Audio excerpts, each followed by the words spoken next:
Unfortunately, more times than not, people are being told that they are loved in the church, but they are not experiencing love. They feel condemned or criticized because they are being told to do more, try harder, or be holier without a foundation of genuine love. That is a quote from Tina Smith's book, Renewing Our Minds in Love. And she is my guest this week on the Wounds of the Faithful podcast. Welcome to the Wounds of the Faithful podcast, brought to you by DSW Ministries. Your host is singer, songwriter, speaker, and domestic violence advocate Diana Winkler. She is passionate about helping survivors in the church heal from domestic violence and abuse and trauma. This podcast is not a substitute for professional counseling or qualified medical help. Now, here is Diana.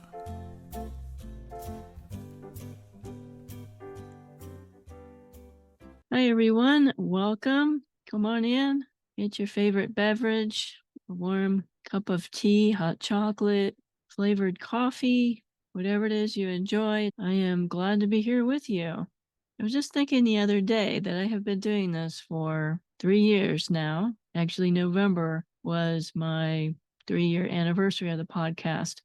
And I didn't really acknowledge that or even do anything for the anniversary this year. I just had way too much going on. As you guys all know, I had a few surgeries, and it was just overwhelming to go back to work and keep the podcast going through the last 6 months. So if you're here and you've been here from day one of the podcast, please tell me who you are. I'd certainly personally like to thank you for being here with me these past 3 years.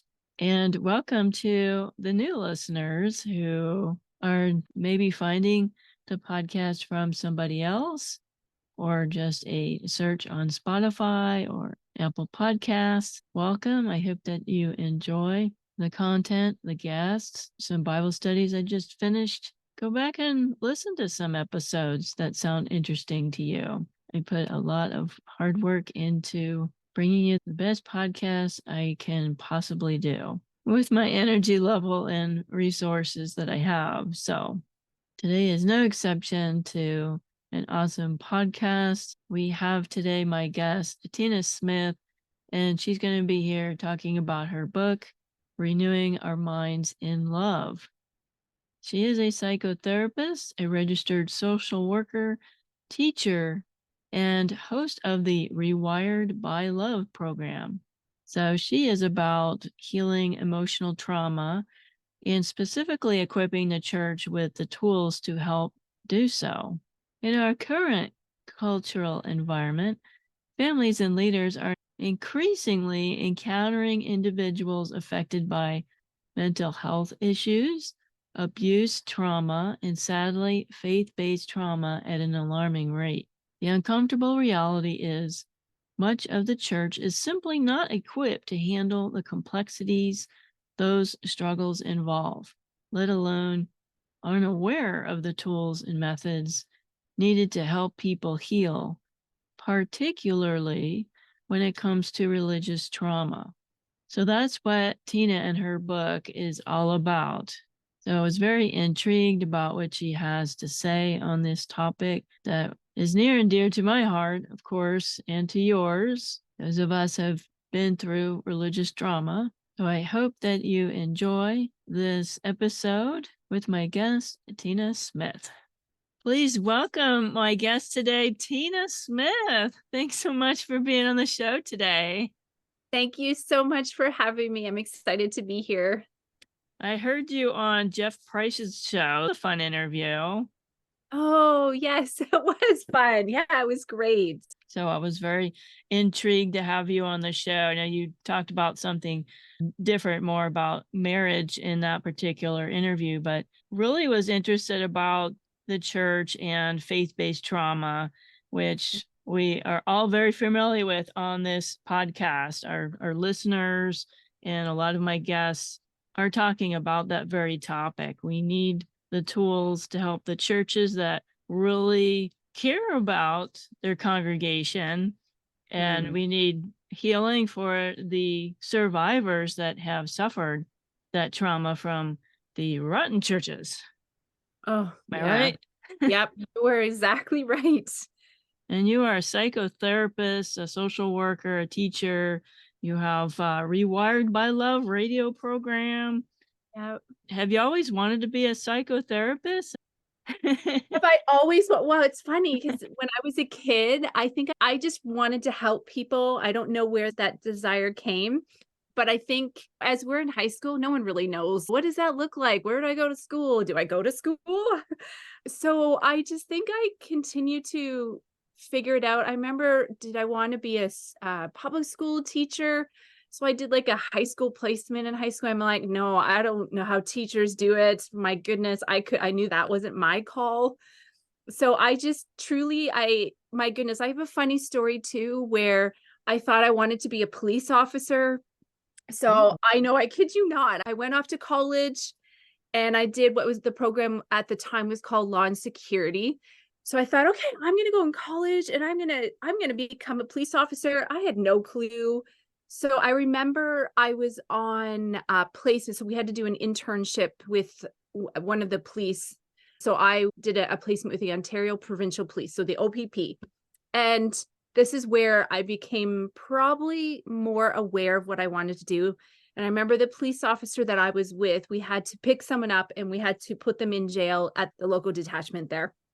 And I realized in that moment that I actually wanted to go sit with the person that was behind the bars, that I didn't want to just be the person to put handcuffs on and just like walk away and kind of almost do that. It felt really yucky to me. So I thought, no, I can't. That's when I literally changed up my course of education. I went off to university after that. And I started to figure out like, how can I help people? And that's where I went and got my social work degree and just continued to build from there. And here I am as now a therapist, and I own two practices, a director at both of them, continuing wanting to see people's lives change. So yeah, always been an interesting journey. I love that story. You want to be the guy behind the counter helping people and being that they always have the counselor mindset and just a good listener. You want to be that person instead of the book 'em Dano. Yeah, that's right. That's totally right. Yes, I didn't want to be that person. But for those that don't even know what is a psychotherapist, if you don't mind saying. Yeah, well, and it's funny because I would say it's probably a newer term as well, because I think a lot of times people hear either they've heard the term social worker, which is often paired up with taking kids from homes, which is not predominantly what social workers do. They actually have a very expansive role in our world. And then psychologists people know about, and then psychotherapists out of nowhere became, I think, a newer term here in Canada. It's been used, but it's more formalized. So ultimately, it just means someone who digs in deep to the wounds of our experiences. It's someone that comes in and just doesn't want to give you a tool or a strategy, which is typically counseling. It's more of an understanding. There's more deep healing and techniques and research-based methods that require a lot more work. So we see psychotherapists tend to approach it from more of a longer term understanding of supporting someone. You're not in and out overnight. There is a process to it. So it's more deeper than what I would say counseling is. So that's probably the best way I can describe it. And for Ontario, where you're at, what kind of education is required to be a psychotherapist? Yeah. So yeah, it's an awesome question. I think the interesting thing is years ago, there was two governing bodies. One was social workers and one was the psychologists. So we had all of these individuals who were going off to get like just regular, like general university degrees, and the community wasn't being protected. So they would, start up a business and call themselves a therapist, but no one was regulating them and harm was happening. Oh my word. Yes, there was harm because again, there's no accountability, there's no governance. So about, I'm going to say 3-4 years ago, the government brought in, it's called the Canadian Psychotherapist Regulatory Body that oversees kind of all of those degrees.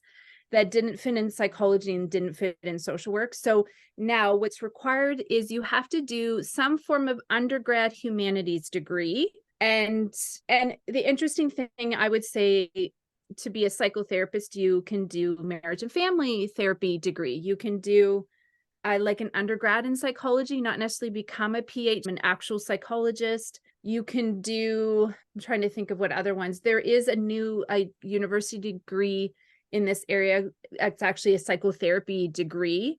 So any of those ones that don't fit in the other regulatory bodies fit in that regulatory body. So you can do a lot of undergrad degrees. It is recommended if you go out on your own to have a graduate degree, so a master's degree. And then you would apply to the registration and you can call yourself a registered psychotherapist here. I believe I'm a really big proponent on people getting supervision and having someone oversee you, like not to go off on your own and try and figure this out, because I think that's where harm happens. So we have seen that in this field. Yeah. Here in the States, it's like you see a lot of life coaches. Oh, goodness. That's a whole other show. I have lots of opinions. And I know, so I always like when I have people that are professionals on the show, I like to talk about this, because you have these life coaches that you can put a shingle up and say, you're a life coach, and you have no training whatsoever. And they're out doing things they shouldn't be doing. Whereas when you go to a professional that has a license in the state or the country that where they live, there are protections in place for, as you said, for people. Because I've had folks on the show that were abused by their therapists. Yes.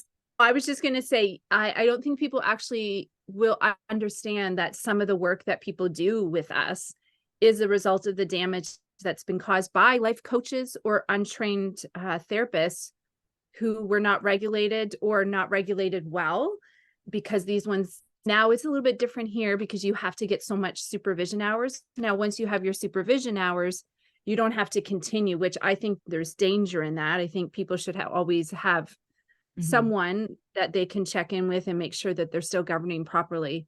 I have so many concerns about life coaches. Years ago, I put a post on social media because I was seeing life coaches get involved with trauma survivors and doing things that was actually causing more harm and more and destabilization. And I spoke out about it and I said, please stop doing this. It's actually, you're beyond your scope of practice.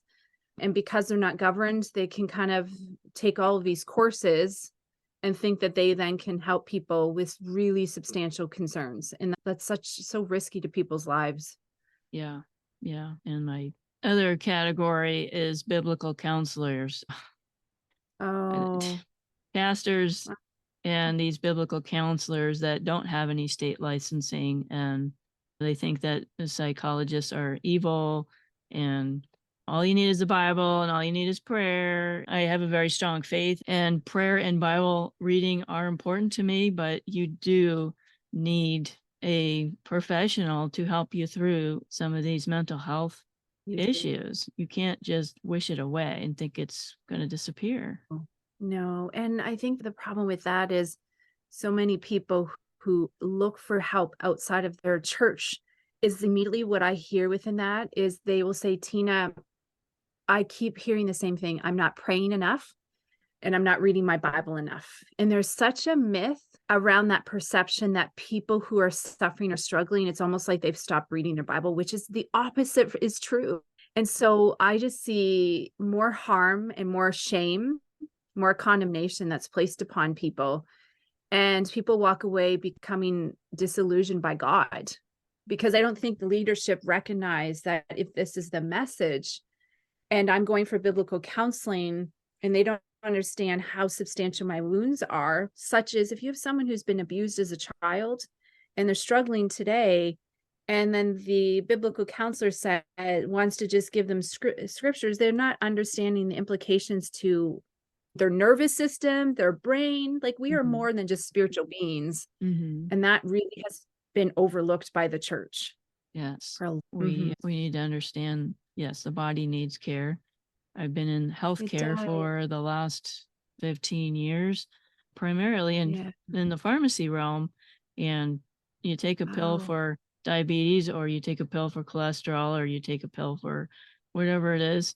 And that's okay. But getting help for depression or suicide, or, oh, that's a sin. Well, it's not a right. sin to be depressed. It's not a sin to have anxiety. No, it's It's a not. mental health issue. It's a medical issue. Yeah. And there hasn't been an understanding about that part. And then if there's no understanding, then people don't feel supported by their church. And the churches really need to figure that out, because the greater cost is people leave the church. People end up not just leaving the church, and as they walk away from church, then they start to question their relationship with God and whether they're loved. And then we've got people who then walk away from their faith. And I think sometimes people think that people just walk away from their faith because, oh, they're a sinning person, so they walked away. Well, I would say, what is the dripping tap of things that the church is doing that causes people to feel not supported, not loved, not walked beside? And it results in, like, why would they want to stay in church then if that's their experience? And I'm not ever suggesting that's a good thing, but I want to tell people that I get it. Like, I get it. I've heard enough hurt stories by churches, not just leadership, but by church people, where if that's where you're getting your experience, the world seems nicer. This world seems friendlier, because the world is talking about these things in a way that is more supportive than the church. So we certainly have to we've got to figure this out. Yeah, from my experience, my first husband was very abusive, and we were church leaders. And when I drag him to counseling in the church, Oh. they would just say, well, Diana, if you were just submitting to your husband, then you wouldn't have any marriage problems. You're the one that's creating the problem. And that is completely wrong. It is very wrong. And I think a lot of women, especially professionals, are looking at that scripture and saying, no, like, submission doesn't mean abuse. Like, that is not scriptural. And even if we line Jesus up with that, Jesus would not be a proponent of saying submission looks like your wife should be abused. That's opposite of the fruit of the Spirit. It's so interesting how the church has got to this place. And I think the more we talk about it, and the more we're digging into these experiences for people, the more the church they've got to be accountable to where we've gone wrong, where the church has gone wrong, so that we can correct it. What's really interesting to me, I work with unbelievers just as much as I work with Christians. And I can't even count on my hand how many times I've heard non-Christians say to me, I don't get you guys as a church. You guys don't get along. You seem very disunified. You don't support the people in your church in a way that they have a voice. It seems like there's no accountability. And I'm listening to these stories over, and this isn't just one person. This is through the years, because I've been in this field for a very long time. Like, I started in this field in 1997, and so these are stories that have built, which I think I should write a book about all these stories. Yes. Unbelievers' perspective of Christians, right? And so I thought, my goodness, they're not wrong. If this is their viewpoint, and we're supposed to be a city on a hill expressing the light of Jesus Christ and bringing hope to the world, if this is their experience as onlookers, I get it. A church needs to be more accountable. It needs to be, how do we create messages of hope and show people that they truly are loved? It doesn't mean we change up the truth. And I think churches who are trying to navigate that, the watering down is not the way either, but there still has to be a different approach to it. When you mention about believers looking at Christianity, my husband and I, we stayed with a French family in south of France, and he's a Buddhist. And he's a real Buddhist, not like the ones at the yoga studios that pretend to be Buddhist. He's actually gone on these retreats with the Dalai Lama and such. Oh, wow. And we sat and we chatted for breakfast, and he said, Christians are nothing like Jesus that you have in your Bible. That is what I have a problem with. Exactly. I like Jesus. I don't like Christians. Yeah, and that's what's interesting. Most people say, I like the character of Jesus. Jesus would be a really cool guy to sit with. And the idea of, like, out of anybody, everybody wants to sit with Jesus. I'm like, okay, so how do we take that on? Because our experience is Jesus spent more time challenging the Pharisees. He spent more time rebuking the Pharisees, Mm-hmm. who were the religious legal keepers. And yet those who were broken and bruised and suffering, not at any point did he come in and break them even more. He was just so merciful and loving. And in that approach, he could then say, then sin no more, but it wasn't the other way around. It's like, stop sinning. And Jesus was so relational. And how do we approach things in first relationship before we try to tell people how they're living is wrong, which, my goodness, we know we're supposed to take the plank out of our own eye first. Exactly. I've made a lot of mistakes in that department, but I'm trying to be like, okay, am I being that light to others? Am I being the Jesus that they want to be with? Not just some judgmental or quoting Bible verses out of context or being critical of somebody, and instead of being understanding and loving and compassionate. And I tell my survivors, you have a problem with religion, I get it. But look at Jesus. What did he do? How did he treat women? How did he treat the oppressed of his day? And yes, he looks different than the church today, unfortunately. He looks different than the church today. Yeah, that is so very true. Is there any hope for the church today? I would say, I think certain churches are starting to wake up, but I would say it's not denominationally based. It's really the people within the churches. I was just in this beautiful community just the other day, and I went to a ministerial meeting, and it was a bunch of the churches got together, and it was a time of connection. And I came into this room and I was looking at this group of people, and like lots of fun stories they had. I came in and they were wearing this sweater that said #SameTeam. And I thought, and a few of them were wearing the sweater. And I just said, I absolutely love this sweater. I said, can you tell me what this is all about? So it was a leadership ministerial meeting.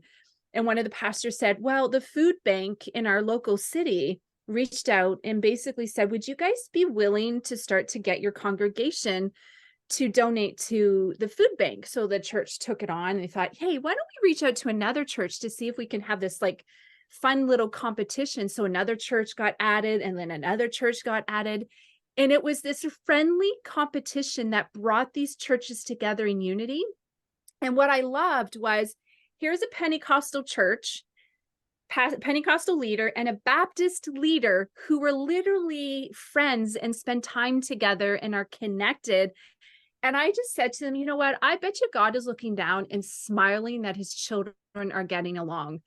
And I said, that is the example of what we as churches need to do, is get rid of this, get hung up on doctrine, how we worship.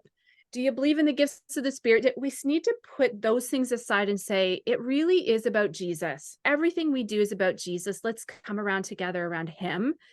And that was such a beautiful experience for me to walk in and say, wow, you're trying to figure this out. I'm sure it looks messy and imperfect, but this was a good example of like, is there hope for the church? I think when our churches start to figure out how to work together, and actually through that and knowing how to love each other in spite of our differences, that's where we're going to see an impact. That's where I truly think. But I think when one church tries to figure it out in isolation, I think that's where it gets messy, when we're not staying accountable. So if all the leaders of every single denomination got together, everybody could challenge them and say, well, yes, I can appreciate your worship, but does that feel like Jesus in that?